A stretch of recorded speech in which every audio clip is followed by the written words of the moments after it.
తండ్రి ప్రతి ఒక్కరి కొరకై పరలోకపు వివాహము, పరలోకపు తండ్రి సహవాసమును తండ్రి ఈ లోకములో ఎవ్వరు కూడా కోల్పోకూడదు నాయన.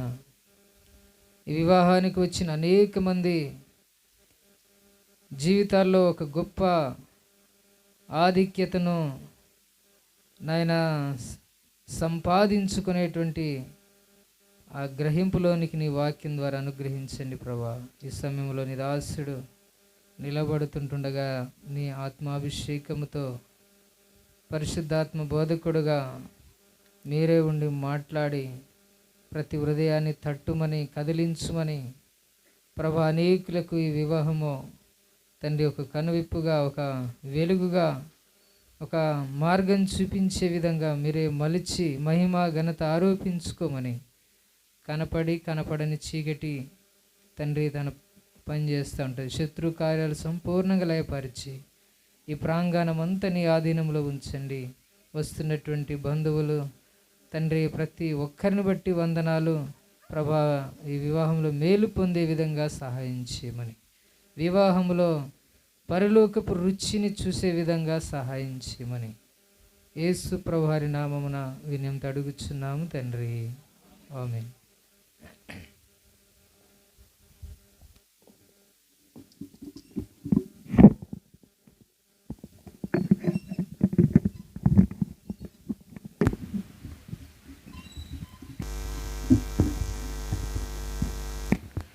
ప్రభువైన యేసుక్రీస్తు నామములో చేరవచ్చిన వారందరికీ శుభములు తెలియపరుస్తున్నాను.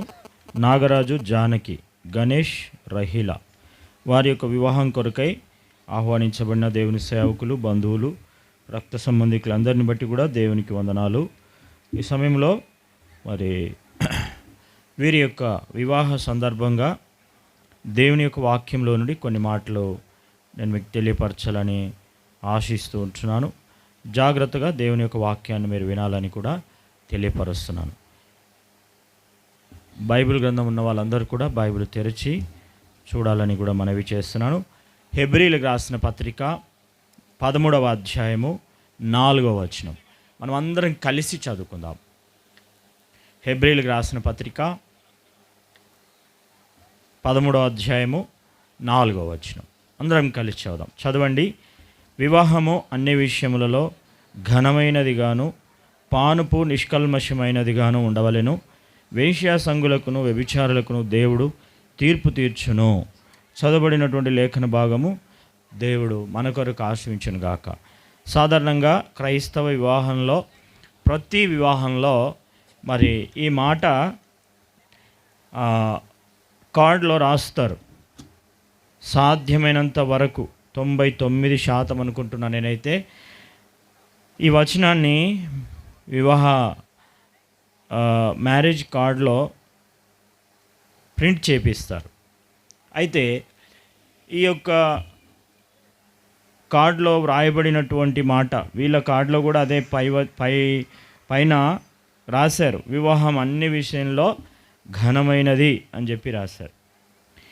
కాబట్టి ఎందుకు వివాహం ఘనమైనది అని మనం ఆలోచించగలిగితే, వివాహం అనేది దేవుని చేత నిర్ణయించబడినటువంటిది.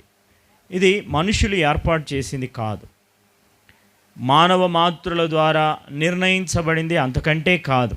ఎందుకంటే మొదట వివాహ వ్యవస్థను స్థాపించింది దేవుడే. ఎందుకంటే భూమి ఆకాశమును సర్వమును కలుగజేసి తర్వాత మానవుని నేలమంటితో దేవుడు నిర్మించి మొదటి మానవుడైనటువంటి మనుష్యుడు ఒంటరిగా ఉండటం మంచిది కాదని ఎరిగి మానవునికి గాఢ నిద్ర కలిగజేసి ప్రక్కటెముకలో నుండి ఒక ఎముకను తీసి ఒక స్త్రీగా నిర్మించి ఆ స్త్రీని తనకు భార్యగా ఇస్తూ వచ్చాడు. అది మొదటి దినాల్లో ఆరంభములో దేవుడు నిర్ణయించినటువంటి వివాహం. ఆ వివాహ వ్యవస్థ ఇప్పటి వరకు కూడా ఆ విధంగా కొనసాగుతూ ఉంది. అందుకే marriages are made in heaven అంటారు కదా. కాబట్టి దైవ చిత్తానుసారంగా, దైవ నిర్ణయం ప్రకారంగా దేవుడు స్థాపించినటువంటి వివాహం. కాబట్టి ఈ వివాహం అనేది ఘనమైందిగా ఉండాలి అంటే ఏం చేయాలి, ఏ విధంగా జీవించాలి అనేది ఆలోచిస్తే ప్రియులరా, క్రైస్తవ వివాహంలో ఇది ఎంతో ప్రాముఖ్యమైనటువంటిది. చాలామంది ఈ దినాల్లో వివాహాలు చేసుకుంటున్నారు, అయితే ఆ వివాహాలు ఘనమైనవిగా ఉండడం లేదు. కాబట్టి క్రైస్తవ వివాహంలో ఘనమైనటువంటి వివాహ జీవితాన్ని కొనసాగించడానికి ఎలాంటి జీవితం ఉండాలి అనేది మనము ఈ ఉదయకాలంలో చూద్దాం. నిజంగా దేవుని నిర్ణయాలు చాలా విచిత్రంగా ఉంటాయి. వివాహం అయినటువంటి వారి దగ్గరికి మనం వెళ్ళి చూస్తే భర్త కొంచెం స్పీడ్గా ఉంటాడు, కానీ భార్య కొంచెం స్లోగా ఉంటుంది. ఈయనకి జర కోపం ఎక్కువ ఉంటుంది, ఆమెకు జర కోపం తక్కువ ఉంటుంది. కొంతమంది ఇళ్ళల్లో అయితే కొంతమంది భార్యలకు కోపం ఎక్కువ, నాగుపాము తోక ఇట్లా పట్టుకుంటే బుస్సుమంటుందో అట్లా అంటారు అన్నమాట. ఆయన మాత్రం సైలెంట్గా ఉంటాడు కదా. కాబట్టి ఈ వివాహంలో ఒక్కొక్క కుటుంబంలోనికి వెళ్ళి చూస్తే ఒకరు ఒక తీరు, ఒకరు ఒక విధంగా ఉంటారు. ఇద్దరు కలిసి ఒకే విధంగా ఉన్నవాళ్ళు చాలా తక్కువ. డిఫరెంట్ మైండ్ కలిగి ఉంటారు. అందుకే ఆమెకు జర తొందర ఎక్కువ, మావాడు జర మంచోడే కానీ ఇక ఆమెదే ఉంటుంది, ఇక ఏం చేస్తాం అంటారు కదా. అట్లా ఒక్కొక్కరి జీవితాలని చూసినప్పుడు దేవుని యొక్క నిర్ణయము మనకు కొంచెం ఆశ్చర్యంగా అనిపిస్తుంది. అరే ఏంటి దేవుని యొక్క విధానము ఈ విధంగా ఉంది అని. సరే, ఏదేమైనప్పటికీ వారి యొక్క విధి విధానాలు వేరుగా ఉన్నప్పటికీ, అయితే కుటుంబంగా జతపరిచినప్పుడు ఆ కుటుంబము దేవుని కొరకై వారు ఒక ఘనమైనటువంటి జీవితాన్ని జీవించాలి. దేవుని ప్రణాళికలో కుటుంబ జీవితం అనేది ఒక ప్రత్యేకమైనదిగా ఉండాలి. కాబట్టి ఈ ఇరువురు సహోదరుల యొక్క వివాహాలు, 2 వివాహాలు, నేను కూడా చాలా వివాహాలు చేసినా కానీ 2 వివాహాలు చేయడం ఇది మొదటిసారి. అయితే ఈ వివాహాలు ఇద్దరు చేసుకుంటున్నారు కాబట్టి మీ యొక్క జీవితంలో దేవుని ప్రణాళిక వేరువేరుగా ఉంటుంది. ఇప్పుడు ఆమె ఎట్లుందో ఈయనకు తెలియదు, నాగరాజుకు తెలియదు జానకి ఎట్లుందో, 4 రోజులు అయితే తెలుస్తుంది కదా. తర్వాత గణేష్కు తెలియదు రహీలా ఎట్లుందో, 4 రోజులు అయినాక చెప్తాడు ఎట్లుందో.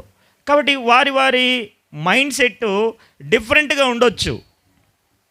ఒకవేళ ఈయనకు కోపం ఎక్కువ ఉందో మరి తెలియదు, ఆమె చెప్తుంది. ఒక నెల ఆగినాక అడిగితే ఎట్లున్నాడమ్మా అంటే ఫస్ట్ బాగానే ఉన్నాడు అంటుంది, తర్వాత అడిగితే నవ్వుతుంది, తర్వాత అడిగితే చెప్పేస్తుంది ఇక కదా. కాబట్టి ఇట్లా వేరువేరుగా ఉన్నప్పటికీ క్రైస్తవ కుటుంబములో దేవుని ప్రణాళికలో కుటుంబం అనేది ఒక ప్రత్యేకతను సంతరించుకోవాలి. ఇది ప్రతి ఒక్కరి కుటుంబంలో ఉండాలి. అది మనము ఆ విధంగా ఉండడానికి మన జీవితం ఎలా ఉండాలి, కుటుంబ జీవితంలో భార్యాభర్తలుగా ఎలా ఉండాలి అనేటువంటి విషయాన్ని కొన్ని విషయాలు నేను జ్ఞాపకం చేస్తాను. రండి, మొట్టమొదటిగా 1 కొరింథీయులకు రాసిన పత్రిక 11వ అధ్యాయం. 1 కొరింథీయులకు రాసిన పత్రిక 11వ అధ్యాయం 2-3 వచనాలు ఎవరైనా చదువుతారా?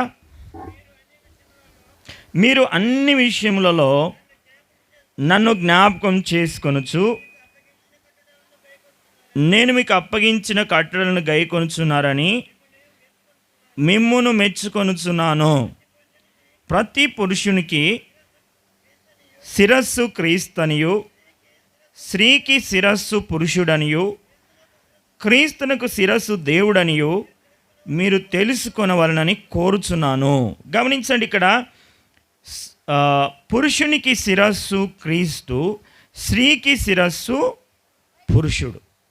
కాబట్టి ఇక్కడ పురుషుడు స్త్రీకి శిరస్సు అయి ఉన్నాడు అనేటువంటి మాటను ఇక్కడ మనం గమనిస్తున్నాం. పురుషునికి శిరస్సు దేవుడు క్రీస్తు అయి ఉన్నాడు అని రాయబడింది. శిరస్సు ఎక్కడ ఉంటుందండి? శిరస్సు అంటే తల. తల ఎక్కడ ఉంటుంది చెప్పండి? చెప్పండి మీరు. పైన ఉంటుందా కింద ఉంటుందా? అందరూ చెప్పాలి గట్టిగా. పెళ్ళి కొడుకు పెళ్ళి కూతురు కూడా చెప్పాలి. ఎక్కడ ఉంటుంది? పైన ఉంటుంది కదా. ఇప్పుడు పురుషునికి శిరస్సు దేవుడు క్రీస్తు. కాబట్టి క్రీస్తును మనం ఏం చేయాలంటే కుటుంబ జీవితంలో పైవానిగా ఉంచాలి. మన జీవితంలో క్రీస్తు ఒక ప్రధానమైన వ్యక్తిగా, ఉన్నతమైన వ్యక్తిగా, ప్రాముఖ్యత కలిగిన వ్యక్తిగా పైన ఉంచాలి. మనకంటే పై స్థానంలో క్రీస్తు ఉండాలి. ఏ కుటుంబంలోనైతే క్రీస్తు ఒక పై స్థానంలో కుటుంబ జీవితంలో వాళ్ళు ఉంచుతారో ఆ కుటుంబము ఒక ఘనమైన కుటుంబంగా, ఒక మంచి కుటుంబంగా ఆ కుటుంబము సమాజంలో అందరికీ కనిపిస్తుంది. తర్వాత ఒక స్త్రీ తన భర్తను ఒక శిరస్సుగా, అంటే తనకంటే పైవానిగా, తన యజమానిగా, తన నాయకునిగా, తన భర్తగా ఒక స్త్రీ తనకంటే పైవానిగా ఎంచుతుందో ఆ కుటుంబంలో దేవుడు ఆశీర్వాదాలు కుమ్మరిస్తాడు. ఆ కుటుంబము ద్వారా ప్రియులరా అనేకమైనటువంటి మేలులు దేవుడు అనుగ్రహించేవాడుగా ఉంటాడు. కాబట్టి ఈ క్రమములో భార్య భర్తలు క్రీస్తును కలిగి, క్రీస్తును అంగీకరించి, క్రీస్తును తమ స్వంత రక్షకునిగా, తమ కుటుంబ యజమానిగా ఉంచుకొని ఎవరైతే జీవిస్తారో వారి జీవితము ఒక ఉన్నతమైనటువంటి ఆశీర్వాదానికి పాత్రులుగా చేయబడిన కుటుంబంగా ఉంటుంది. ఇది ప్రతి కుటుంబము జ్ఞాపకం ఉంచుకోవాలి. ఆ విధంగా ప్రతి కుటుంబములో క్రీస్తు యొక్క ఆధిపత్యం ఉండాలి. క్రీస్తు యొక్క చిత్తాన్ని నెరవేర్చడానికి, క్రీస్తు యొక్క ఉన్నతమైన ఉద్దేశాల్ని నెరవేర్చడానికి భార్యాభర్తలు ఇద్దరు కలిసి ముందుకు సాగాలి. పురుషుడు క్రీస్తును ఉన్నతమైన స్థానంలో ఉంచగలగాలి కుటుంబంగా. అదే సమయంలో స్త్రీ తన భర్తను కూడా తనకంటే ఉన్నతమైన వాడుగా, తన యజమానిగా ఉంచుకున్నప్పుడు ఆ విధంగా కుటుంబ జీవితంలో దేవుని దీవెన ఆశీర్వాదాలు ఉంటాయి. దాని కొరకై కొన్ని విషయాలు మనం చూద్దాం. మొట్టమొదటిగా సామెతల గ్రంథం 3వ అధ్యాయం 21వ వచనం, భర్తను గురించి మొదటగా మనం చూద్దాం. రండి, సామెతల గ్రంథం 3వ అధ్యాయం 21వ వచనం చదవండి. నా కుమారుడా, లెస్సైన జ్ఞానమును వివేచనను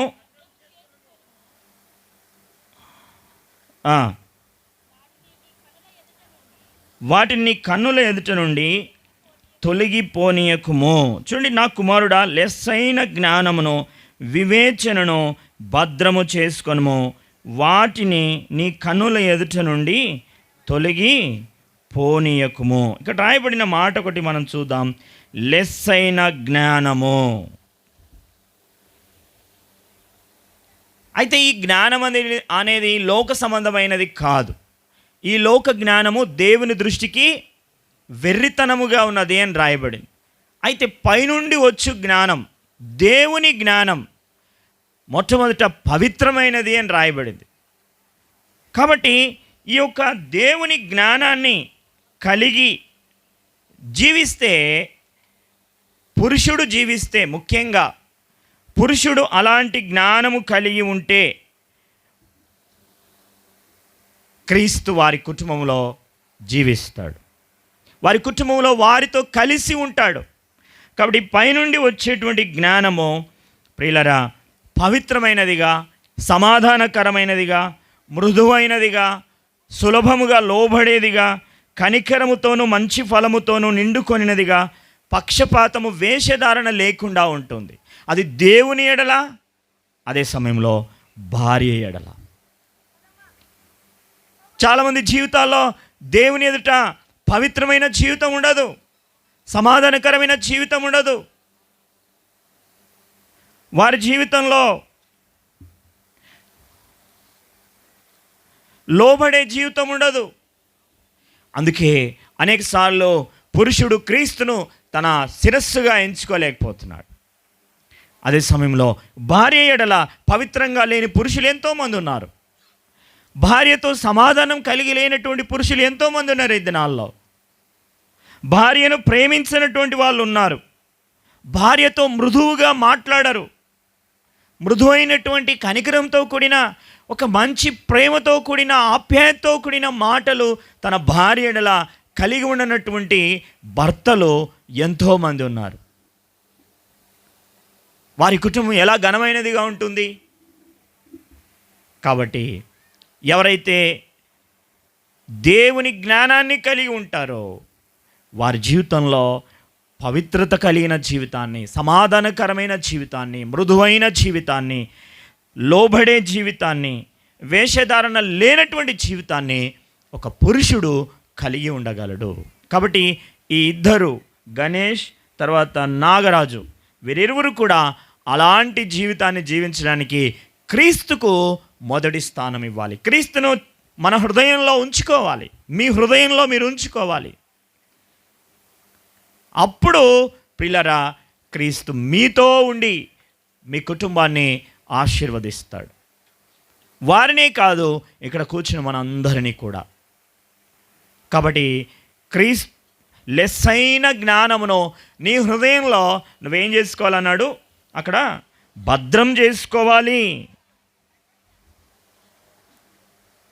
కాబట్టి కుటుంబాన్ని భద్రం చేసుకోవడం అంటే అదే. కుటుంబ జీవితంలో, కుటుంబ విషయంలో మొట్టమొదటిగా భద్రముగా ఉండాలి అంటే జ్ఞానం అవసరం. ఆ జ్ఞానము లోక సంబంధమైంది కాదు, కానీ దేవుని జ్ఞానం. ఆ దేవుని జ్ఞానాన్ని కలిగి ఉండడం ద్వారా వచ్చే పవిత్రత, సమాధానం, మరి నమ్రత, విధేయత, ఇవన్నీ కూడా ఆ కుటుంబంలో ఉంటాయి. అందుకే వివాహం అనే విషయంలో ఘనమైనదిగాను, పానుపు ఎట్లా ఉండాలంట? నిష్కల్మషమైనదిగా ఉండాలి. అంటే ఎలాంటి పాపము ఉండకూడదు, ఎలాంటి అపవిత్రత ఉండకూడదు. కాబట్టి ఈ విధంగా పురుషుడు తన కుటుంబ జీవితాన్ని ఉంచుకోవాలి. మొదటి పేతురు రాసిన పత్రిక 3వ అధ్యాయం 7వ వచనంలో రాయబడి ఉంది కదా, ఆ మాట కూడా చదువుదామా? అటువలనే పురుషులారా, జీవమాను కృపావారములో మీ భార్యలు మీతో పాలివారైనారని ఎరిగి ఎక్కువ బలహీనమైన ఘట్టమని భార్యను సన్మానించి మీ ప్రార్థనలకు అభ్యంతరం కలగకున్నట్లు జ్ఞానము చొప్పున వారితో కాపురము చేయుడి. దేని చొప్పున కాపురం చేయాలంట? జ్ఞానము చొప్పున. కాబట్టి జ్ఞానం ఎంత అవసరమో కదా. కాబట్టి ఈ జ్ఞానమే లేకపోతే, ఈ జ్ఞానమే కనుక ఒక పురుషునిలో లేకపోతే ఆ జీవితము కుటుంబంలో సమాధానం లేని కుటుంబంగా, అపవిత్రమైన కుటుంబంగా ఎన్నో కుటుంబాలు ఈ దినాల్లో మనం చూస్తూ ఉన్నాం. కాబట్టి ప్రియమైన వారలారా, మొట్టమొదటిది పురుషుడు గమనించవలసిన మొట్టమొదటిది ఏంటంటే కుటుంబ విషయంలో భద్రంగా ఉండాలి, జ్ఞానం కలిగినటువంటి కుటుంబంగా ఉండాలి. కాబట్టి దేవుని లెస్సైన జ్ఞానాన్ని ఎక్కడ ఉంచుకోవాలంట? హృదయంలో. చాలామందికి లెస్ అయినటువంటి లోక సంబంధమైన జ్ఞానం పెదాల మీద ఉంటుంది. టక టక టక చెప్పేస్తుంది ఒక అమ్మాయి. చాలా పేరు ప్రఖ్యాత పొందినటువంటి అమ్మాయి. ఎవరామె? ఏం పేరు ఉంది అమ్మాయి పేరు? తెలుసా ఎవరికైనా? సైనా నెహ్వాలా. చాలా జ్ఞానవంతురాలు, ఏది అడిగినా చెప్పేస్తారు. చిన్న వయసులోనే వాళ్ళిద్దరూ అక్క తమ్ముడు చాలా జ్ఞానవంతులు. వారి పెదాల మీద నుండి టకటకటక చెప్పేస్తారు. కానీ దైవిక జ్ఞానము వారి హృదయంలో లేదేమో. అట్లనే ప్రియులరా, లోక సంబంధమైన జ్ఞానము కంటే ఎక్కువగా ఆత్మ సంబంధమైనటువంటి జ్ఞానాన్ని కలిగి ఉండడమే మనకెంతైనా అవసరం. కాబట్టి ప్రియమైన దేవుని బిడ్డలారా, ఈ విధంగా భార్య భర్తల్లో కూడా దేవుని జ్ఞానము ఆ విధంగా ఉన్నప్పుడు ఆ కుటుంబము మరి ఘనమైన కుటుంబంగా ఉంటుంది. తర్వాత జ్ఞానము చొప్పున పురుషుడు కాపురం చేయగలుగుతాడు. ఆ కుటుంబంలో సమాధానం, పవిత్రత ఉంటుంది. ఇక రెండవ విషయాన్ని భర్త జ్ఞాపకం ఉంచుకోవాల్సిన రెండవ విషయం ఏంటంటే సామెతల గ్రంథం 6వ అధ్యాయము 21, 22 కూడా చదవండి. సామెతల గ్రంథం 6వ అధ్యాయం 21, 22.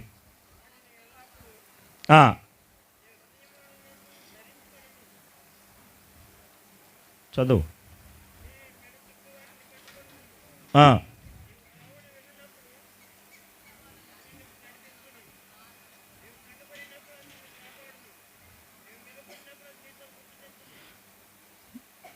గమనించండి, ఇక్కడ ఎల్లప్పుడూ నీ హృదయమందు ధరించుకొనుము, నీ మెడ చుట్టూ వాటిని కట్టుకొనుము, నువ్వు త్రోవను వెళ్ళినప్పుడు అది నిన్ను నడిపించును, నువ్వు పండుకొనినప్పుడు అది నిన్ను కాపాడును. ఏంటంటే దేవుని వాక్యం, దేవుని ఆజ్ఞ. కుటుంబ జీవితంలో భర్త రెండవదిగా కుటుంబానికి ఏం చేయాలంట? నడిపించాలి. కుటుంబాన్ని నడిపించాలి. రెండవది, దాని కొరకై తమ హృదయంలో ఏముండాలని రాయబడింది ఇక్కడ? దేవుని వాక్యం.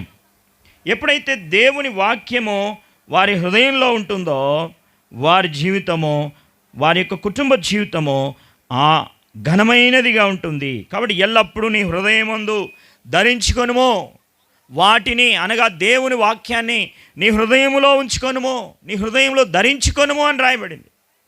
కాబట్టి ప్రియమైన వారలారా, రెండవదిగా భర్త గుర్తుపెట్టుకోవాల్సిన విషయం ఏంటంటే దేవుని వాక్యాన్ని హృదయంలో ఉంచుకొని ఆ వాక్యము చేత కుటుంబాన్ని నడిపించగలగాలి, కుటుంబ జీవితాన్ని నడిపించాలి.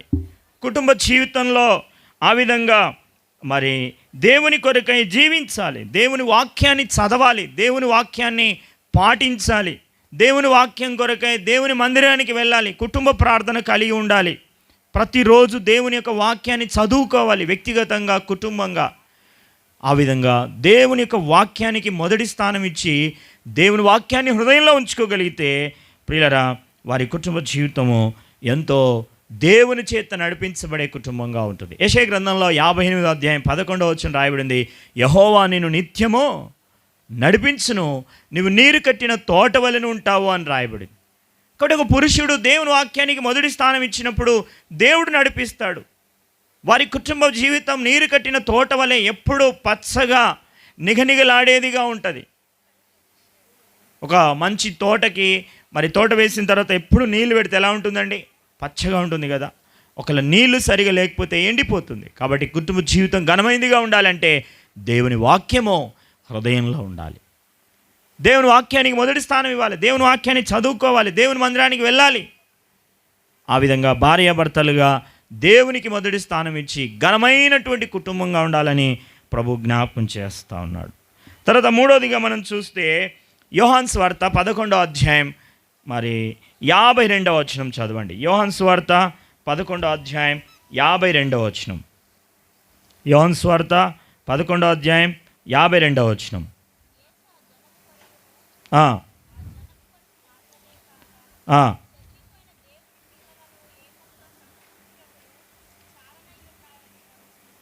గమనించండి, ఇక్కడ రాయబడిన మాట మనం గమనిస్తే ఏంటంట, యేసు ఆ జనము కొరకు మాత్రమే కాక చెదిరిపోయిన దేవుని పిల్లలను ఏకముగా సమకూర్చుటకును చావనయున్నాడని ప్రవచించాను. కయప అనేటువంటి మరి ఒక వ్యక్తి ప్రధాన యాజకుడుగా ఉన్నప్పుడు ఆ యొక్క కయప మామగారు చెప్తా ఉన్నటువంటి మాటలు అన్నమాట ఇవి.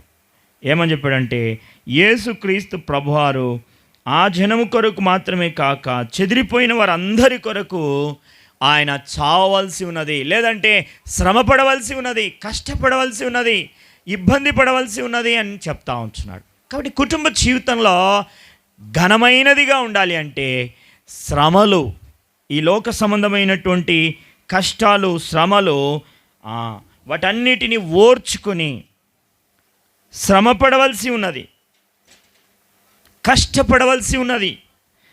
కాబట్టి కుటుంబ జీవితం అనేది సాధారణమైనది ఏం కాదు. కుటుంబ జీవితం అనేది వివాహం చేసుకున్న రోజు ఉన్నంత సంతోషము జీవితకాలం అంతా ఉండదు.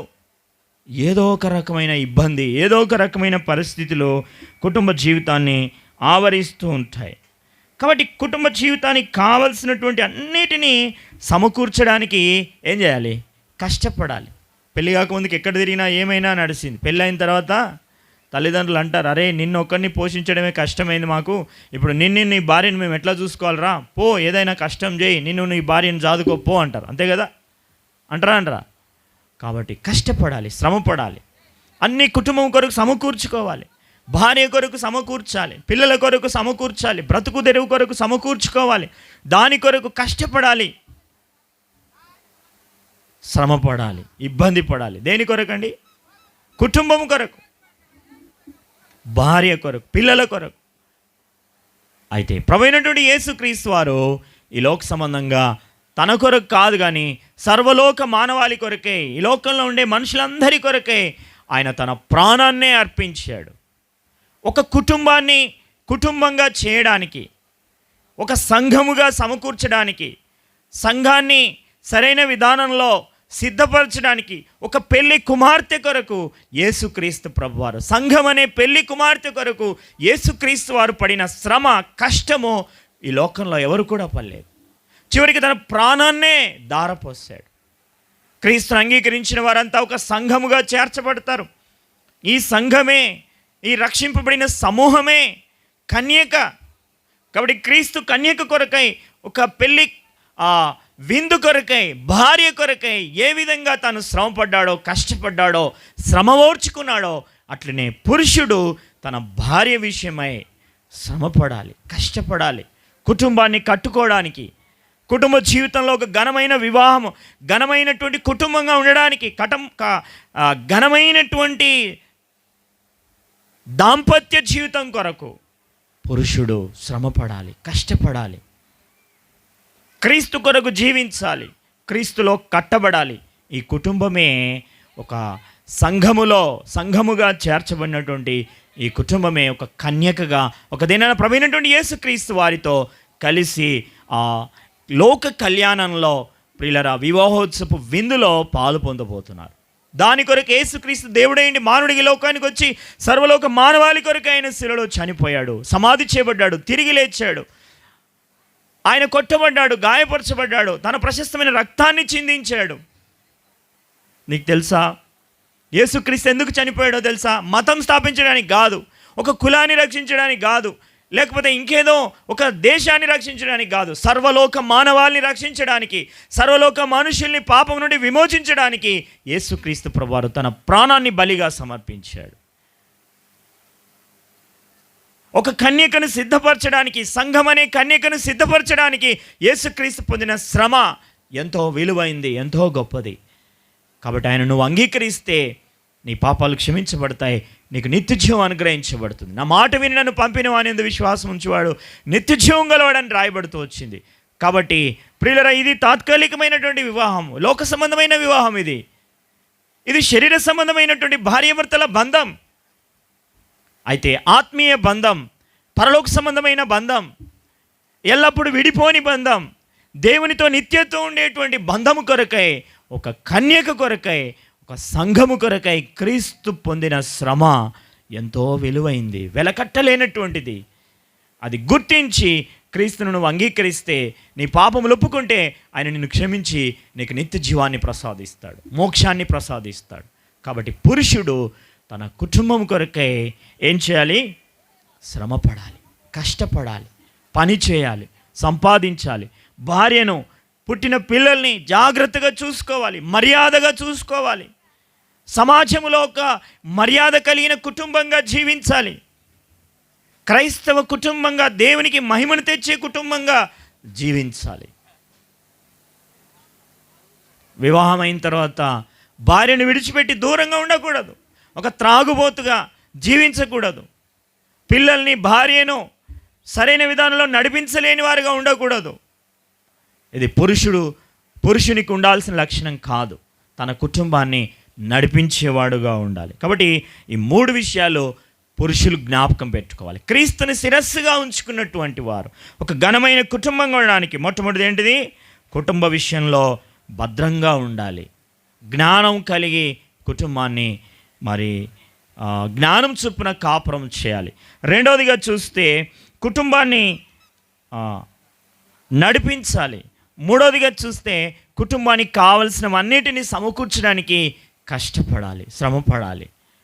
ఆ విధంగా జీవించినప్పుడు, ఆ విధంగా క్రీస్తులో దేవుని జ్ఞానం కలిగి, దేవుని వాక్యం కలిగి, దేవుని చేత నడిపించబడిన అనుభవం కలిగి ఉన్నప్పుడు, దేవుని కొరకై ఈ లోక సంబంధమైన వచ్చే ప్రతి పరిస్థితిని తట్టుకొని నిలువబడి ఒక యోగ్యమైన క్రైస్తవ కుటుంబాన్ని జీవించగలిగితే ఆ కుటుంబము ఘనమైన కుటుంబంగా ఉంటుంది.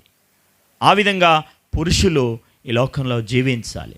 ఇక స్త్రీలను గురించి చూద్దాం, భార్యను గురించి చూద్దాం. చూడండి, ఎఫెసీయులకు రాసిన పత్రికలో 5వ అధ్యాయం 22వ వచనం చదవండి. 22, 23. స్త్రీలారా ప్రభునకు వలె మీ సొంత పురుషులకు లోబడి ఉండుడి. క్రీస్తు సంఘమునకు శిరస్సు అయినలాగున పురుషుడు భార్యకు శిరస్సు అయి ఉన్నాడు. క్రీస్తే శరీరమునకు రక్షకుడై ఉన్నాడు. చూడండి, ఇక్కడ గమనించినట్లయితే ఏంటంట, లోబడి ఉండాలి అని రాయబడింది. స్త్రీలారా, మీ భర్తలకు లేదా పురుషునికి లోబడి ఉండండి. ఎందుకు లోబడాలి? శిరస్సు అయి ఉన్నాడు. నేను ముందే చదివించాను. కాబట్టి ఆయన భర్తగా ఒక శిరస్సుగా ఉన్నాడు కనుక లోబడాలి. నాయకుడని, యజమానుడని లోబడి ఉండాలి. భర్తకు మరి సౌకర్యవంతంగా ఉండాలి, ఒదిగి ఉండాలి. భర్త యొక్క కనుసన్నల్లో భార్య నడుచుకోవాలి. నువ్వు చెప్పినట్టు నేను వినను, నీతో నాకేంటి, నేనే, నువ్వే అంటే ఆ కుటుంబంలో ఏముండదు, ఘనత ఉండదు. కాబట్టి స్త్రీలు గుర్తుపెట్టుకోవాలి, వివాహం అయ్యేటువంటి వాళ్ళు. జానకి, రహేలా గుర్తుపెట్టుకోండి. భర్తకి ఎలా ఉండాలి? ఒదిగి ఉండాలి. ఒక చిన్న బిడ్డ తల్లి ఒడిలో ఏ విధంగా ఒదిగి ఉంటుందో, భార్య తన భర్త ఒడిలో ఒదిగి ఉండాలి, లోబడి ఉండాలి, తగ్గింపు కలిగి ఉండాలి, విధేయత కలిగి ఉండాలి, మాట వినేదిగా ఉండాలి, చెప్పినట్టు నడుచుకునేదిగా ఉండాలి. ఆ విధంగా స్త్రీలు ఉన్నప్పుడు ఆ కుటుంబము ఘనమైనదిగా ఉంటుంది. ఎందుకంటే ఆయన ఈ లోక సంబంధంగా నీకు రక్షకుడు, ఆయనే నీకు కాపుదల. స్త్రీకి తన భర్తనే సర్వములో సర్వం. దేవుని తర్వాత ప్రాముఖ్యత ఇవ్వాల్సిన వాడు. దేవుని తర్వాత, ఇంకో రకంగా చెప్పాలంటే లోక సంబంధంగా, దేవుని తర్వాత దేవుడు స్త్రీకి ఎవరంటే భర్త. అది గుర్తించాలి. దాని కొరకే ప్రియులారా, శిరస్సుగా ఎంచుకొని గౌరవించి లోబడి విధేయత కలిగి భార్య తన భర్త ఎడల ఒదిగి ఉండాలి. ఇది జ్ఞాపకం చేసుకొని దేవుని కొరకు జీవించినప్పుడు ఆ కుటుంబంలో ప్రియులారా ఘనమైన కుటుంబంగా ఉంటుంది. పొద్దున్న లేవగానే భార్యాభర్తలు కొట్లాడుకోవడం, తిట్టుకోవడం, నువ్వెంత అంటే నేనంత అని ఉంటే ఆ కుటుంబం ఘనమైన కుటుంబంగా ఉండదు. కాబట్టి ఆ విధంగా కుటుంబం ఉండాలని దేవుడు జ్ఞాపకం చేస్తా ఉన్నాడు. ఇక రెండో విషయాన్ని జ్ఞాపకం చేద్దాం. తీతుకు రాసిన పత్రిక 2వ అధ్యాయం 5వ వచనం. తీతుకు రాసిన పత్రిక 2వ అధ్యాయం 5వ వచనం చదవండి. 2:5.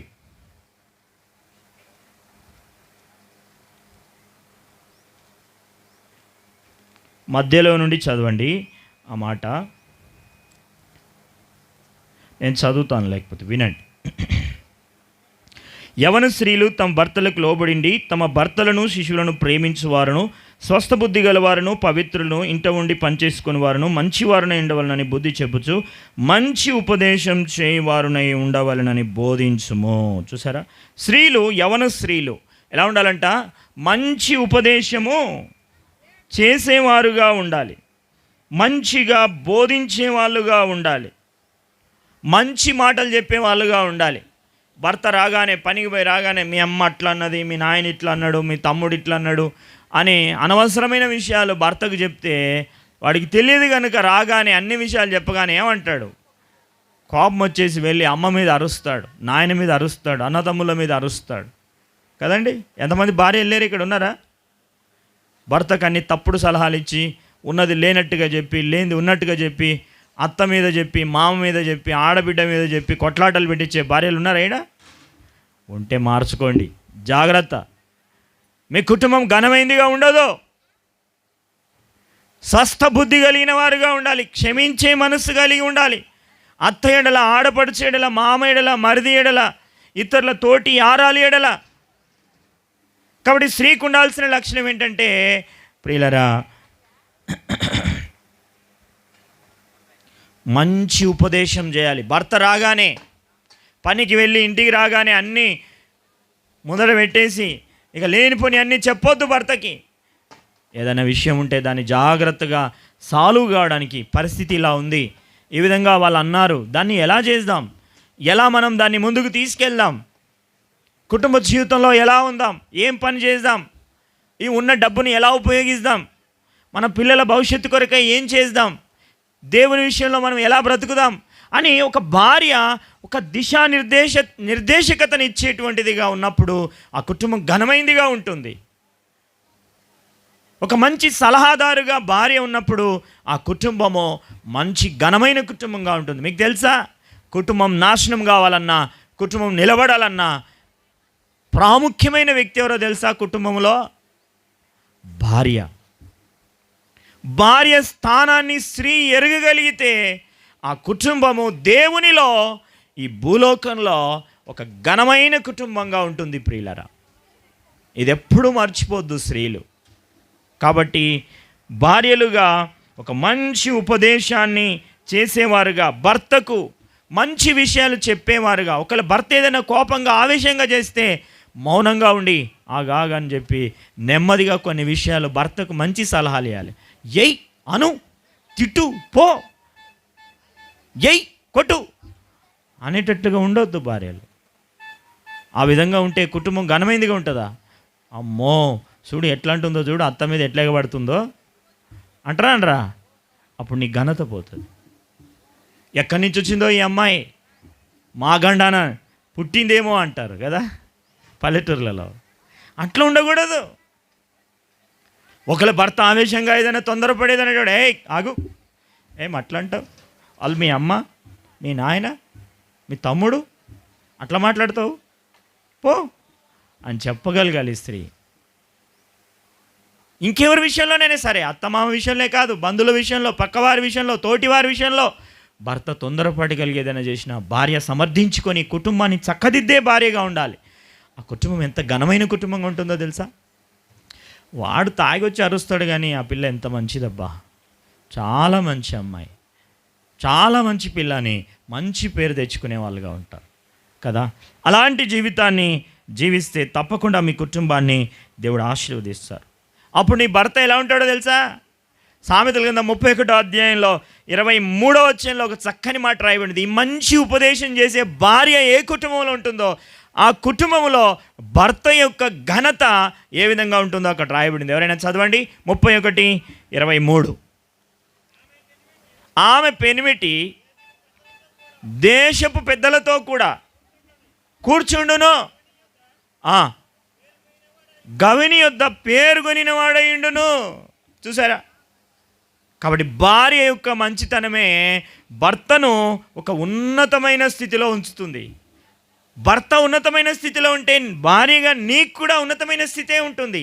దేశానికి రాజు అనుకోండి, నీ భర్త ఉదాహరణ, ఒక పురుషుడు దేశానికి రాజుగా ఉన్నాడు, నువ్వేమవుతావు?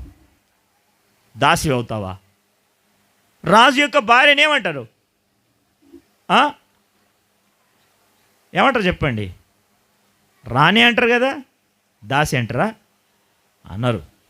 కాబట్టి భర్తకు ఉన్నతమైన స్థానంలో ఉంటే భార్యగా నువ్వు కూడా ఒక రాణిలాగానే, ఒక మంచి పేరు కలిగిన వ్యక్తిలాగా నీ భర్తతో నీకు తెలియకుండానే సంబోధిస్తారు.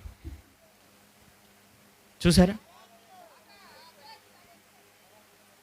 నిన్న చంద్రబాబు నాయుడు గారు ప్రమాణ స్వీకారం చేశారు ఆంధ్రప్రదేశ్ ముఖ్యమంత్రిగా. స్టేజ్ పైన ఎవరున్నారండి? చాలామంది పెద్దలు ఉన్నారు, చాలామంది ప్రధానమంత్రి గారు వచ్చారు, అందరూ వచ్చారు. అదే సమయంలో చంద్రబాబు నాయుడు గారి భార్య, ఏం పేరు ఆవిడ పేరు? భువనేశ్వరి గారు కూడా ఆ స్టేజ్ పైన కూర్చు. ఎంత ఘనత కదా, అవునా కదా? అదన్నమాట.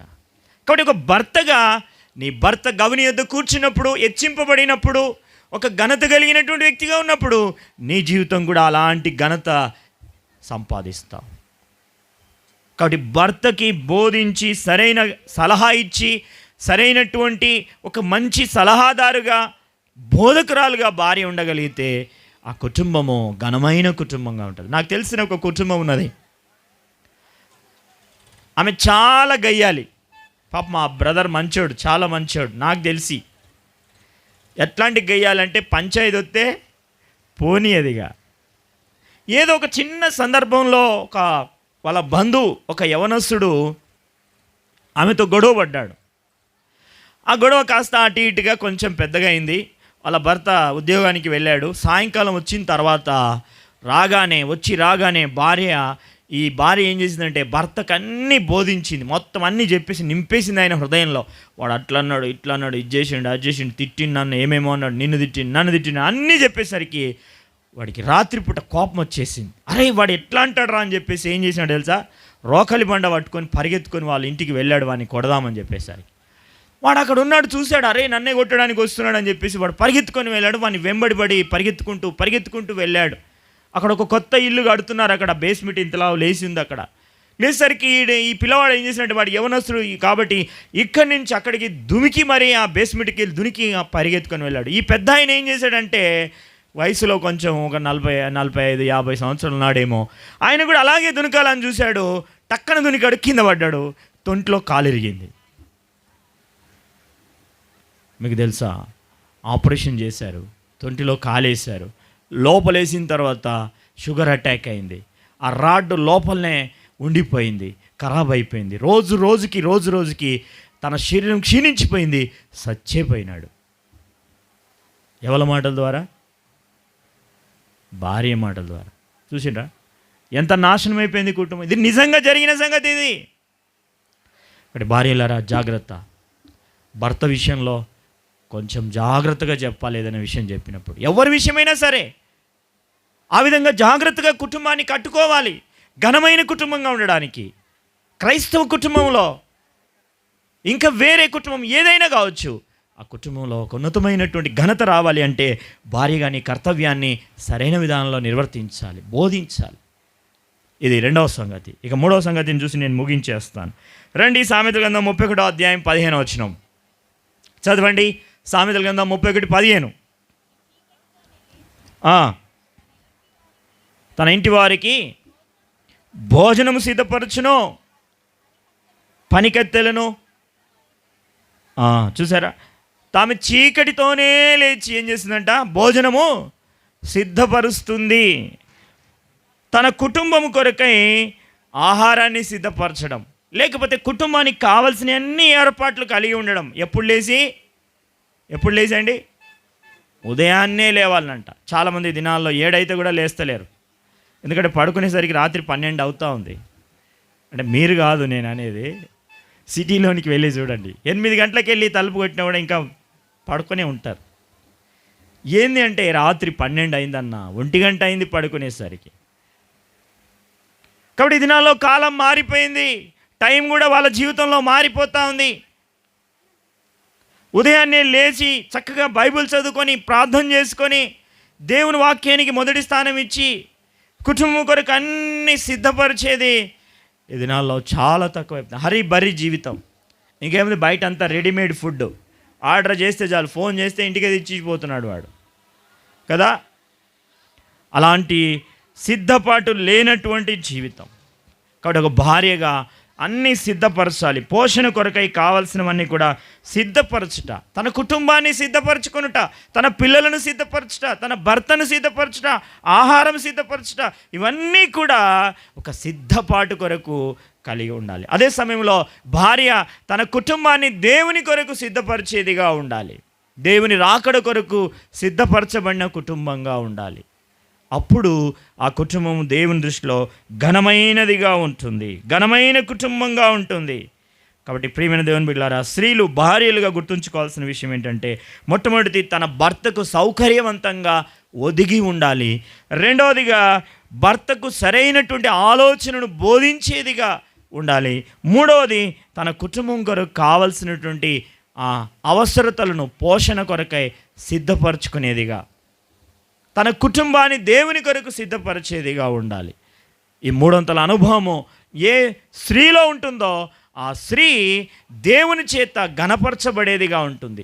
ఈ మూడొంతల విషయాలు ఏ పురుషునిలోనైతే ఉంటాయో ఆ కుటుంబము, ఆ పురుషుడు ప్రభును శిరస్సుగా ఎంచుకొని ఘనమైన కుటుంబంగా, వివాహం అన్ని విషయంలో ఘనమైనదిగా ఉంటుంది. ఆ విధంగా మీ కుటుంబం కూడా ఉండాలని ప్రభు జ్ఞాపకం చేస్తున్నాడు.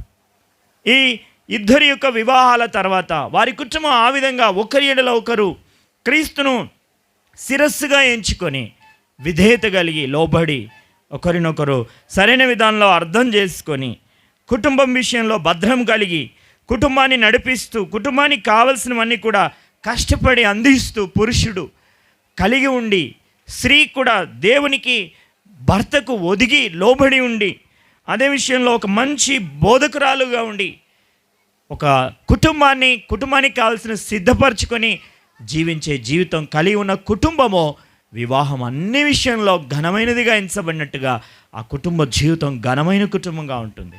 ఇలా ఉండాలి అంటే క్రీస్తుకు మొట్టమొదటిగా మీ హృదయంలో చోటు ఉండాలి. క్రీస్తు మీ జీవితంలోనికి రావాలి. క్రీస్తును అంగీకరించిన అనుభవం ఉండాలి. క్రీస్తు కొరకు జీవించడానికి మారు మనసు రక్షణ పాపక్షమాపణ పొంది ఉండాలి. కాబట్టి యేసుక్రీస్తే నిజమైన దేవుడు, రక్షకుడు. ఈ లోకానికి వచ్చి శిలలో చనిపోయి సమాధించబడి తిరిగి లేచినవాడు. ఆయనందు మీరు విశ్వాసం ఉంచితే ప్రభు మిమ్మల్ని క్షమించి మీకు నిత్య జీవాన్ని ప్రసాదిస్తాడు. 2 మాటలు ప్రార్థించండి. ప్రభువా, నా జీవితం కూడా మీ కొరకు నేను అర్పిస్తున్నాను, నన్ను క్షమించండి, నిత్య జీవాన్ని ఇవ్వండి అని 2 మాటలు ప్రార్థన చేస్తే ప్రభు మిమ్మల్ని క్షమించి మీకు నిత్య జీవాన్ని ప్రసాదిస్తాడు. కాబట్టి ఇంకా ఎవరైనా క్రీస్తుని అంగీకరించకపోతే ఇదే రక్షణ దినం, ఇదే మిక్కిలి అనుకూలమైన సమయం కనుక ఈ వివాహంలో ప్రభువా నేను పాపిని, నన్ను క్షమించు, నా హృదయంలోనికి రా, నా జీవితాన్ని మార్చండి 2 మాటలు ప్రార్థన చేయగలిగితే ప్రభు మిమ్మల్ని క్షమించి మీకు నిత్య జీవాన్ని ప్రసాదిస్తాడు. ప్రభు ఈ వాక్యం దీవించును గాక.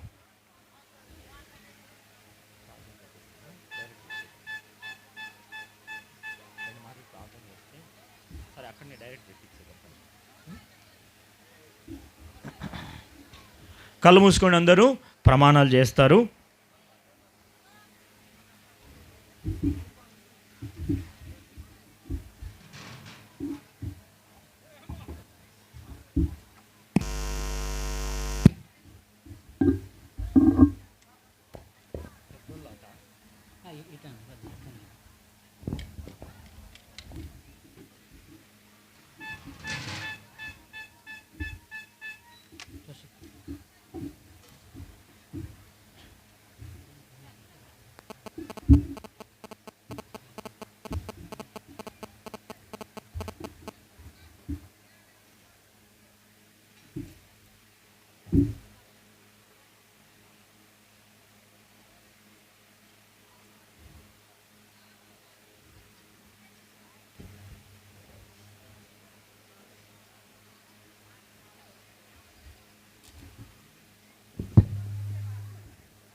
నాగరాజు అనే నేను సర్వశక్తి గల దేవుని ఎదుట సంతోషకరమైన సాధారణమైన ఆరోగ్యకరమైన వివాహ జీవితమునకు ఆటంకకరమైనదేది నా దేహమందు లేదని వెల్లడి చేయుచున్నాను. ఇక్కడ చేరు వచ్చిన వారందరి ఎదుట సర్వశక్తి గల దేవుని ఎదుట ప్రేమగల రక్షకుడైన యేసుక్రీస్తు జానకి అను నిన్ను నా కొరకు ఏర్పాటు చేసి ఉన్నాడని చేసుకున్నారని సంపూర్ణంగా నమ్మి నా పెళ్లి భార్యగా స్వీకరిస్తున్నాను. నేను నిన్ను ప్రేమించి కాపాడేదనని ప్రమాణం చేయుచున్నాను. ఆరోగ్యమందును అనారోగ్యమందును లేమియందును నేను నీ ఎడల నమ్మకముగా ఉండునని ప్రమాణము చేయుచున్నాను. జీవమును కృపావరములో నా పాలి భాగస్తులను ఎంచి ఎంచి ప్రభువునందు ప్రభువునందు సమస్తమును సమస్తమును పంచుకొనేదను ప్రమాణము చేయుచున్నాను. నీతో కలిసి మోకాలపై నుండి దేవుని వాక్యమును చదివి దినమును ఆనందించదని ఆ రీతిగానే దినమును ముగించదని ప్రమాణము చేయుచున్నాను. నా దేహమును మరియు నీ దేహము దేవుని పరిశుద్ధాత్మ ఆలయమనించి ఘనముగా ఉంచుదునని ప్రమాణం చేయుచున్నాను. నా ప్రభువునకు ప్రథమ స్థానం ఇచ్చి దేవుని నమ్మకముగా దేవునికి ఇచ్చెదనని ప్రమాణం చేయుచున్నాను. నా వివాహ జీవితం అంతటి యందు ప్రభువైన యేసుక్రీస్తు నామమును మహిమపరిచి హెచ్చించెదనని ప్రమాణం చేయుచున్నాను.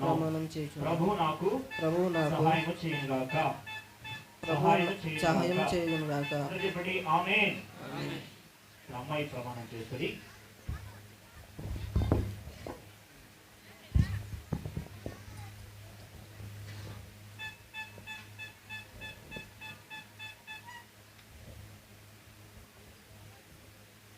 జానకి అను నేను సర్వశక్తి గల దేవుని ఎదుట సంతోషకరమైన సాధారణమైన ఆరోగ్యకరమైన వివాహ జీవితమునకు ఆటంకమైనదేదియు నా దేహమందు లేదని వెల్లడి చేయుచున్నాను. ఇక్కడ వచ్చిన వారందరి ఎదుట సర్వశక్తి గల దేవుని ఎదుట ప్రేమ గల రక్షకుడైన యేసుక్రీస్తు నాగరాజు అను నిన్ను నా కొరకు ఏర్పాటు చేసి ఉన్నాడని నమ్మి నిన్ను నా పెళ్లి భర్తగా స్వీకరిస్తున్నాను. నేను నిన్ను ప్రేమించి సంతోషింపజేస్తానని ప్రమాణం చేయించున్నాను. ఆరోగ్యమందు అనారోగ్యమందు కలిమియందు లేమియందు నేను నీ ఎడల నమ్మకముగా ఉందునని ప్రమాణం చేయించున్నాను. నేను నీకు లోబడి ఉందునని ప్రభునందు నీవు నాకు శిరస్సుని గౌరవిస్తానని ప్రమాణం చేయించున్నాను. జీవమును కృపావరములో నీవు నా పాలి భాగస్తులని ఎంచి ప్రభునందు సమస్తమును పంచుకొనేదనని ప్రమాణం చేయించున్నాను. నీతో కలిసి మోకాలపై నుండి దేవుని వాక్యము చదివి ఆ రీతిగానే దినమును ముగించదనని ప్రమాణం చేయించున్నాను. నా దేహము నీ దేహము దేవుని పరిశుద్ధాత్మకు ఆలయమనించి ఘనముగా ఉంచుతానని ప్రమాణం చేయించున్నాను. నా ప్రభువునకు ప్రథమ స్థానం ఇచ్చి దేవుని భాగమును నమ్మకముగా దేవునికి ఇచ్చేదనని ప్రమాణం చేయించున్నాను. నా వివాహ జీవితం అంతటి యందు ప్రభువైన యేసుక్రీస్తు నామమును మహిమపరిచి హెచ్చించెదనని ప్రమాణం చేయించున్నాను. ప్రభువు నాకు సహాయము చేయునుగాక. చెప్పండి ఆమేన్. వీరిరువురి యొక్క ప్రమాణాలు స్థిరపరచబడినట్లు ఇద్దరు దైవ సేవకులు ప్రార్థన చేస్తారు.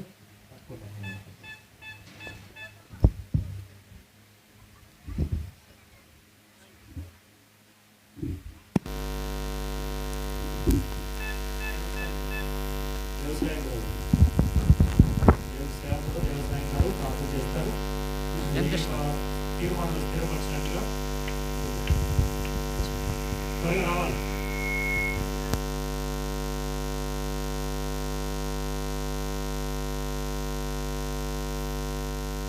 జానకి తరపున దేవుని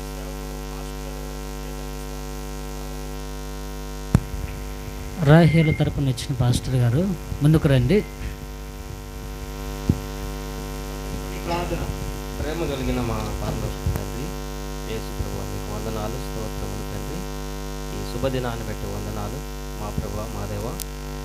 ఈ ఇదిగో తండ్రి మా యొక్క సహోదరులు మా ప్రభా మరి నాగరాజ్ అలాగే జానకి వారిరువురిని మీరు ప్రేమించి ప్రభా వారిరువురిని ఒక కుటుంబంగా మీ దైవ సేవకుల ద్వారా ప్రమాణాలు చేపించి ఉంటుండగా ఈ జంటను తండ్రి మీరు దీవించండి, ఈ వధువరులను ఆశీర్వదించండి, ఈ ప్రమాణాలకు వారు లోబడి ఉండటకు సహాయం చేయండి.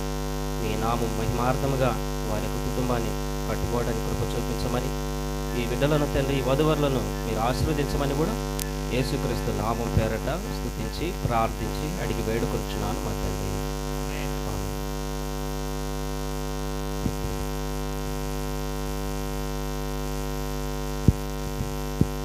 మహాపరిశుద్ధుడైన ప్రేమగల మా ప్రియపురల గొప్ప కన్న తండ్రి, మీ పరిశుద్ధ ఘనమైన ఉన్నత నామమునకు వందనములు, స్తుతులు, స్తోత్రములు నాయన. నీ యొక్క అత్యున్నతమైన కృపను బట్టి, జగత్తు పునాది వేయబడక మునుపు ఏర్పాటు చేసిన నీ ప్రణాళికను బట్టి తండ్రి, ఇదిగో ప్రభా ఈ తరమందు తండ్రి మీ సన్నిధిలో మీ సముఖమందు నైనా వివాహ బంధములోనికి నడిపించిన ప్రియులైన మీ ఇరువురు పిల్లలను బట్టి తండ్రి, కుమారుడు నాగరాజును బట్టి, కుమార్తె జానకిని బట్టి మిమ్మల్ని స్తుతిస్తూ ఉన్నాము తండ్రి. మీ సన్నిధిలో ప్రభువ మీ వాక్యపు కట్టడాల చేత వారు ఆత్మీయంగా మీ సన్నిధిలో ప్రభా కుటుంబముగా కట్టబడి ఉంటుండగా తండ్రి, వాక్యపు కట్టడాలకు వారు లోబడి ఈ నిబంధనలను వారి యొక్క హృదయమందు పదిలపరుచుకొని మీ సన్నిధికి తండ్రి వారి జీవితాలను శిరసావహించి మిమ్మల్నే కేంద్ర స్థానముగా కలిగి మిమ్మల్ని స్తుతించినట్లు మీ నామ మహిమ ఘనత ఖ్యాతి కొరకు వారి యొక్క వివాహ జీవితము మీ కృపా మహిమకు కీర్తి కలిగినట్లు వారి యొక్క జీవితాల్లో మీ సంకల్పం నెరవేర్చబడినట్లు మీరే సహాయం చేస్తూ రమ్మని ప్రార్థిస్తూ, ఇది మొదలుకొని తండ్రి నాయన మీ కుమారుని యొక్క రాకడ వరకు వారు వధువు సంఘములో సిద్ధపడి ఎదురు చూచేటటువంటి ఆత్మీయమైన మాదిరికరమైన కుటుంబముగా నీ సన్నిధిలో వారు వర్ధిల్లున్నట్లు సహాయం చేస్తూ రమ్మని ప్రార్థిస్తూ తండ్రి, ఇదిగో ప్రభా బిడ్డలు ఇరువురు నీ సన్నిధిలో ఆశీర్వదించమని వేడుకుంటూ ఘనత మహిమ కీర్తి ప్రభావాలు మీకే ఆరోపిస్తూ మీ ప్రియకుమారుడు మా రక్షకుడు మా కొరకు త్వరలో వరుడై రానయ్యున్న యేసుక్రీస్తు ప్రభుల వారి అత్యున్నత నామమున ప్రార్థించి వేడుకొని పొందుకొంచున్నాం తండ్రి. ఆమేన్.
ఇది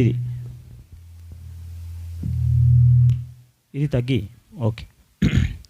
గణేష్ అను నేను సర్వశక్తి గల దేవుని ఎదుట సంతోషకరమైన సాధారణమైన ఆరోగ్యకరమైన వివాహ జీవితమునకు ఆటంకకరమైనదేదియు నా దేహమందు లేదని వెల్లడి చేయుచున్నాను.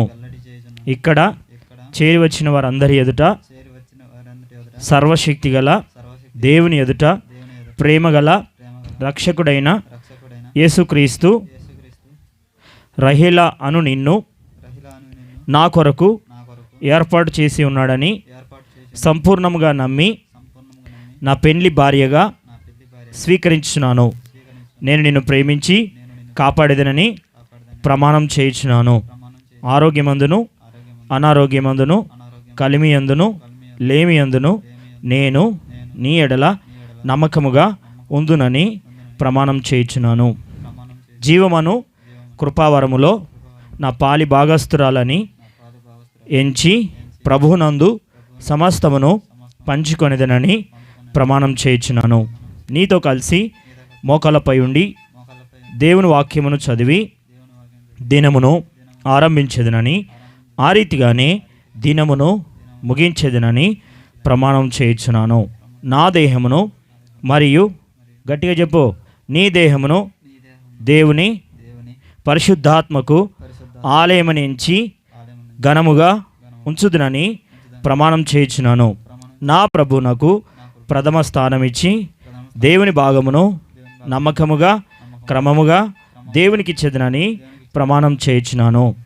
నా వివాహ జీవితమంతటి యందు ప్రభువు అయిన యేసుక్రీస్తు నామమును మహిమపరచి హెచ్చించేదనని ప్రమాణం చేయుచున్నాను. ప్రభు నాకు సహాయము చేయునుగాక. అందరు చెప్పండి ఆమేన్. అట్లే పట్టుకోండి.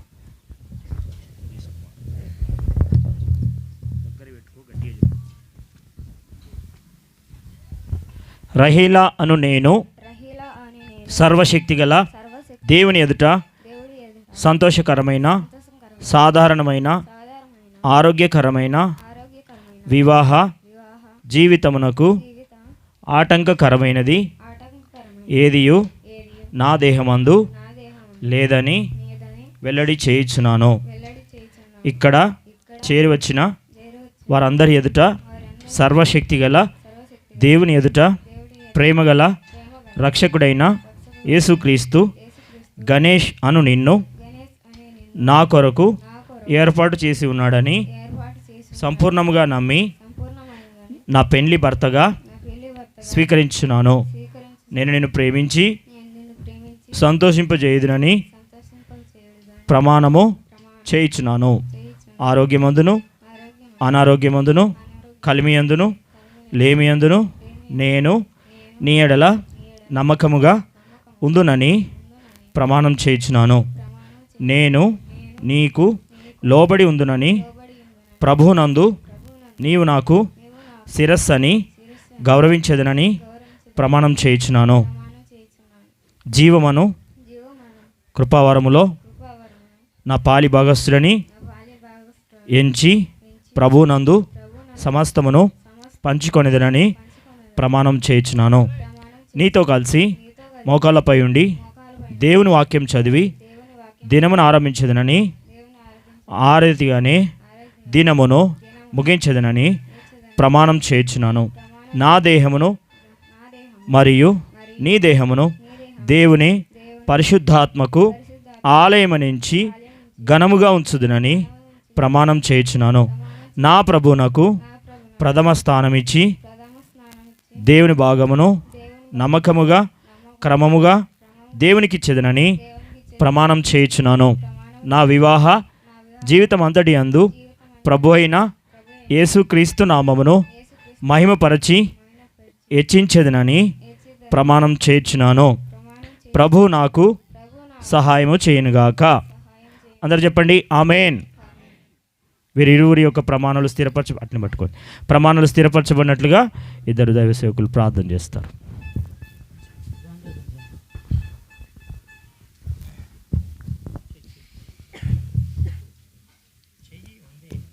మహాపరం తండ్రి, పరిశుద్ధుడా, పరలోకమందున మహోన్నతుడా, నీకు వందనము స్తోత్రాలు తండ్రి. ఇదిగోనైనా నీ పెళ్ళి ఘనమైనదని మీరు నాయన నీ సేవకులు నాయన వారు దీవిస్తూ వస్తున్నందుకు తండ్రి, నీ బిడ్డలను బలముగా బహుగా వాడబడేందుకు సహాయం చేయండి నాయన.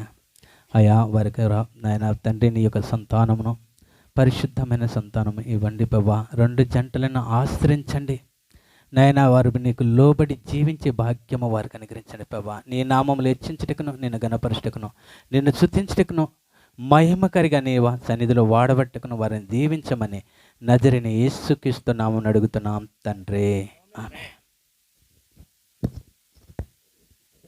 ప్రేమగల పరలోకపు తండ్రి యేసుక్రీస్తు ప్రభువా, నీ పరిశుద్ధమైన పాదాలకు వందనాలు స్తోత్రాలు చెల్లించుకుంటున్నాం తండ్రి.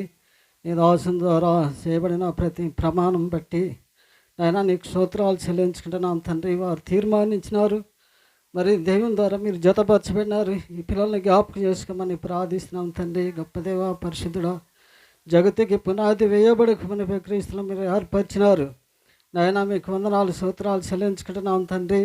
ఇక్కడ మరి ప్రభా దైవ సేవకుల ద్వారా అలాగనే సంఘ పెద్దల ద్వారా గ్రామ పెద్దల ద్వారా జతపరచబడినారు. మీరు జ్ఞాపకం చేసుకోమని ప్రార్థిస్తున్నాం తండ్రి. అయ్యా నాగరాజును బట్టి అలా రహిల్ని బట్టి ప్రార్థిస్తున్నాం తండ్రి. ఈ కుటుంబాన్ని మీరు దీవించి ఆశీర్వదించి నాయన వాగ్దానమైన సంతానం కూడా మీరు దయచేయండి నాయన. దేవుడు జతపరిచిన పిల్లలను మనుషుడు వేరుపరచకూడదని వాక్యంలో ఉన్నది, జ్ఞాపకం చేసుకోండి. 3 పేటల తాడు అది ఎప్పటికీ తెగిపోదని సెలవిచ్చిన దేవా, నీ వాక్యం ద్వారా కట్టబడిన నీ పిల్లల్ని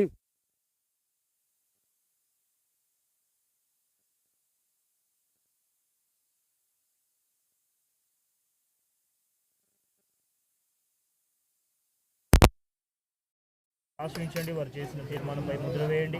ఇది మొదలుకొని మీరు అక్కడ వరకు ఈ లోకాన్ని విడిచేంత వరకు సాక్షులుగా మంచి కుటుంబంగా ఘనమైన కుటుంబంగా మీ కొరకు జీవించడానికి సహాయం చేయమని ప్రార్థిస్తున్నాం. ప్రభా బిడ్డలను దీవించండి, ఆశ్రయించండి. చేసిన ప్రమాణంపై ముద్ర వేయండి. ప్రభా మీరే దీవించి తగిన సమయంలో దైవికమైన సంతానం కూడా ఇచ్చి మీ ఆశీర్వాదం దీవెన కుటుంబానికి యవన బిడ్డలకు అనుగ్రహించి మహింపొందుకొని స్తుతిస్తూ వాక్యానుసారమైన జీవితం కలిగి మానవుల రక్షణ పాపక్షేమం పొంది ప్రభా నిన్ను సేవిస్తూ నీ బిడ్డలుగా జాగ్రత్త కలిగి మీరు సేవించినట్టు ప్రభా మీరే సహాయం చేయండి. యేసు ప్రభునామంలో ప్రార్థించి వేడుకుంటున్నాం తండ్రి, ఆమేన్. సర్వశక్తి గల దేవుడు మిమ్మల్ని ఆశీర్వదించి సంతానాభివృద్ధి కలిగజేసి విస్తరింపజేసి మిమ్మల్ని నడిపించును గాక, ఆమేన్.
మళ్ళీ తర్వాత బయలుదేరుకుంటారు.